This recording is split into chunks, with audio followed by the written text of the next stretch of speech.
আজ রাতে একটা বিয়ে বাড়িতে নিমন্ত্রণ ছিল গ্রামে। তো আমি আর আমার একটা ছোট্ট ননদ একসাথে এসেছি বিয়ে বাড়ির নিমন্ত্রণ রক্ষা করতে। তো বিয়ে বাড়িতে প্রথমে ঢুকে আমরা নতুন বউকে দেখে এলাম, এরপর খাবার প্যান্ডেলে ঢুকলাম।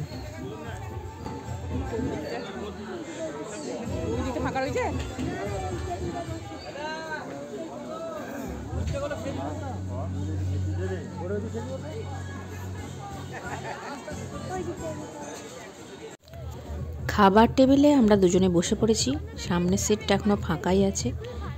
তো খাবার মেনুটা দেখিয়ে দিচ্ছি তোমাদেরকে বন্ধু, তোমরা দেখতেই পেলে হয়তো, আমি আশপাশটাও দেখিয়ে দিলাম। তো খাবার মেনু ছিল এটা। এরপর খাবার এসে গেছে, দেখো স্যালাড আর সস দিয়ে গেছে, আর দিয়ে গেছে ভেজিটেবিল চপ, ওটা খেয়ে ফেলেছি। তারপর এসেছে ফ্রাইড রাইস আর চিকেন কষা। তো এটা এবার খাবো, খাওয়া চলছে।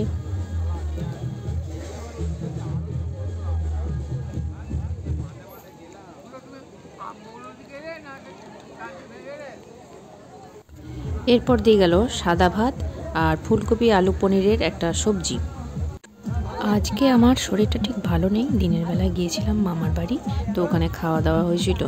তারপর থেকে শরীরটা একটু কীরকম গন্ডগোল লাগছে, একটু গ্যাস অ্যাসিডিটি এসব হয়েছে আর কি, তাই ঠিকঠাক করে খেতে পারছি না। তো যাই হোক, এখন দিয়ে গেল মাটন। তো মাটন দিয়ে অল্প ভাত আমি খেয়েছি, তোমরা দেখতেই পাচ্ছ ভাত আমার পাতে বেশিরভাগটা পড়েই আছে। এখন দিচ্ছে চাটনি, পাঁপড় দেওয়া হয়ে গেছে। আমার মানে খাবার সেরকম ইন্টারেস্ট নাই, তবু আমি খাচ্ছি একটু কষ্ট করে। আর এরপর দিয়ে গেল সন্দেশ, সন্দেশ বলতে কালাকাঁদ, আর দিল রসগোল্লা।